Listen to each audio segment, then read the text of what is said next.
bahagia pasti tidak ingin dilupakan begitu saja. Kita sering mengabadikannya ke dalam sebuah foto. Namun bagaimana jika foto yang mengabadikan momen bahagia itu juga mengingatkan kita pada sebuah peristiwa mengerikan? Inilah 7 kisah mengerikan di balik foto bahagia.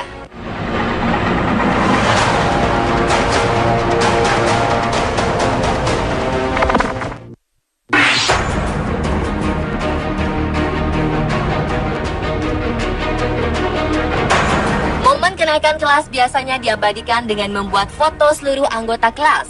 Beberapa sekolah juga membuat buku tahunan dan mengabadikan foto-foto bahagia murid-murid dan warga sekolah lainnya. Ini adalah momen yang diabadikan oleh SMU Columbine di Amerika Serikat pada tahun 1999. Siapa sangka beberapa orang dalam foto ini menjadi korban penembakan yang pelakunya juga terdapat dalam foto ini. Eric Harris dan Dylan Klebold menjadi tersangka penembakan berada di sudut kanan atas dengan pose tangan seperti menembak ke arah kamera. Beberapa hari setelah foto ini diambil, 2 pelajar dari sekolah ini melakukan penyerangan bersenjata api. Eric Harris dan Dylan Klebold menembakkan senjata otomatis dan melemparkan bom rakitan kepada teman-teman dan guru di sekolah mereka sendiri. Teror di sekolah ini menewaskan 25 orang dan membuat 15 orang lainnya luka parah karena tembakan 2 pelajar ini. Petugas keamanan khusus pun diturunkan untuk mengamankan serangan ini. Namun kedua pelaku tidak berhasil ditangkap. Setelah melukai puluhan siswa dan guru, mereka ditemukan tewas di perpustakaan. Pemeriksaan polisi menyatakan kedua siswa ini melakukan aksi bunuh diri setelah apa yang mereka lakukan di sekolah.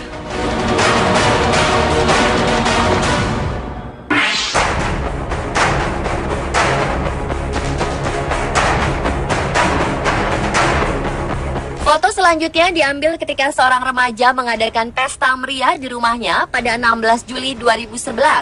Semua teman-temannya diundang ke pesta itu. Namun ada beberapa teman Taylor Hadley, sang tuan rumah pesta, yang heran dengan keanehan ini. Pasalnya, mereka tahu betul kalau orang tua Taylor terkenal galak. Namanya remaja, kecurigaan itu tidak menjadi masalah buat mereka. Dengan gembira, remaja seumuran Taylor berbondong-bondong datang. Taylor tidak punya banyak sahabat, namun ada kurang lebih 60 orang yang datang memenuhi undangan Taylor yang disebar di akun Facebooknya. Ketika mereka berpesta, orang tua Taylor tidak ada di rumah. Taylor mengaku bahwa orang tuanya sedang berpesta keluar kota. Pesta di rumah Taylor sangat meriah dan berlangsung hingga lewat dini hari. Ketika teman-teman sedang berpesta, Taylor memanggil sahabatnya dan mengakui kesalahannya. Namun sang sahabat menganggap pengakuan itu hanya sebuah lelucon. Sampai akhirnya Taylor menunjukkan kamar tempat jasad orang tuanya disimpan. Taylor pun dilaporkan ke polisi dan mendapat hukuman setara dengan orang dewasa. Banyak yang menginginkan dia dihukum mati, namun karena masih remaja, dia dijatuhi hukuman seumur hidup di penjara.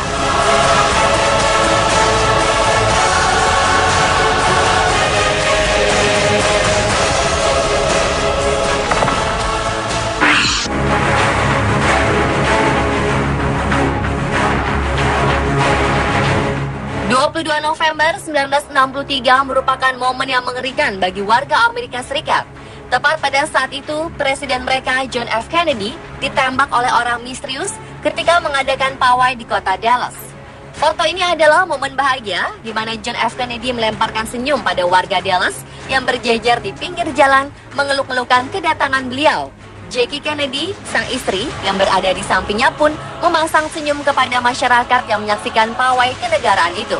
Semua tampak bahagia, hingga sebuah peluru ditembakkan ke arah Presiden ke-35 Amerika Serikat ini. Detik-detik setelahnya berubah menjadi mimpi buruk yang tidak pernah hilang di benak sang istri. Tembakan demi tembakan diluncurkan ke tubuh suaminya. Salah satu tembakan mengenai kepala Kennedy hingga membuat tengkoraknya pecah. Sang istri yang panik sempat memanjat mobil untuk mengambil pecahan tengkorak suaminya dan berteriak-teriak. John F. Kennedy sempat larikan ke Parkland Memorial Hospital. Namun pertolongan pertama gagal dilakukan. Pihak rumah sakit secara resmi menyatakan bahwa Presiden Amerika Serikat telah tewas akibat penembakan tersebut.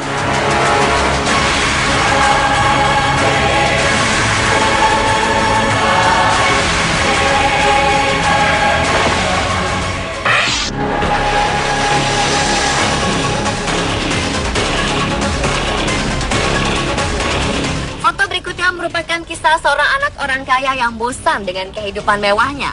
Christopher McCandless merupakan anak seorang insinyur kaya yang memiliki perusahaan besar. Selain kaya, Christopher juga pintar di bidang akademis. Dia berhasil mendapatkan indeks prestasi kumulatif 3,72 dari jurusan sejarah dan antropologi. Akhir Juni 1990, Christopher membawa harta miliknya dan menjauh dari kehidupan sosialnya, termasuk keluarga dan sahabat-sahabatnya. Dia membuang semua identitas keluarganya dan tidak membawa alat komunikasi apapun agar tidak dideteksi oleh keluarganya. Beberapa lama ia berkelana di alam liar, menjadi pemburu untuk memenuhi kebutuhan pangannya, hingga akhirnya dia mendokumentasikan sebuah foto yang menunjukkan bahwa dia bahagia. Dalam foto itu ada sebuah pesan yang bertuliskan, "Saya memiliki kehidupan yang bahagia dan terima kasih kepada Yang Maha Kuasa. Selamat tinggal dan semoga Tuhan memberkati kita semua." Beberapa hari setelah menulis pesan itu, Christopher meninggal dan ditemukan oleh para pemburu di tengah hutan. Menurut visum yang dilakukan, kematian Christopher disebabkan oleh kelaparan dan keracunan makanan.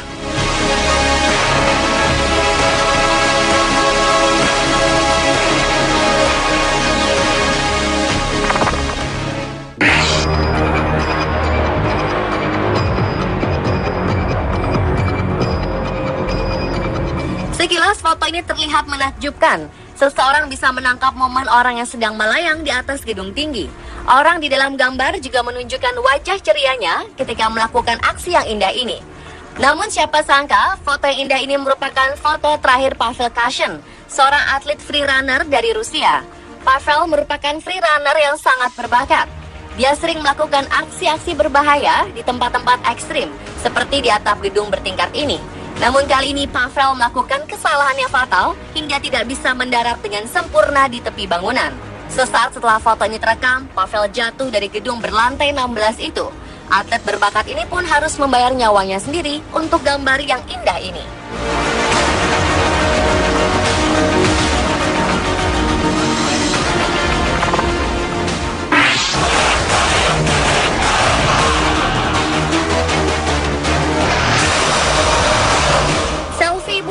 Sering ditemukan di laman Facebook seseorang. Ini juga ditemukan pada akun Facebook Gary Slough, salah satu korban tragedi pesawat Malaysia Airlines MH17 yang ditembak di Ukraina. Gary mencoba mengabadikan momen bahagia ketika dia dan ibunya hendak berlibur dan mengunggahnya ke Facebook.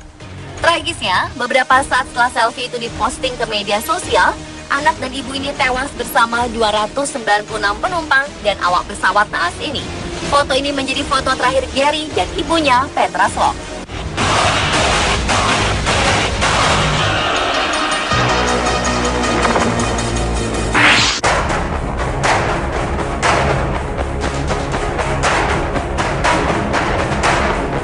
Foto keluarga kebanyakan diabadikan oleh sang ayah, sama seperti keluarga Renaldo Daksa, seorang politikus di Filipina.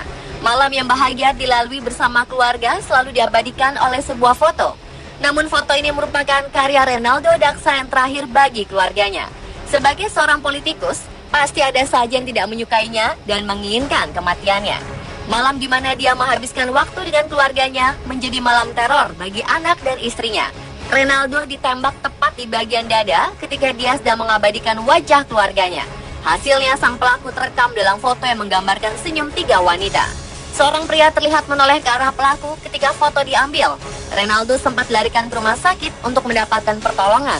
Namun dia menghembuskan nafas di perjalanan ke rumah sakit. Itulah pemirsa, 7 kisah mengerikan di balik foto bahagia versi on the spot. Momen bahagia tetap menjadi memori indah bagi yang melihatnya. Namun yang mengalami tragedi, peristiwa itu tetap menjadi mimpi buruk yang mengganggu tidur.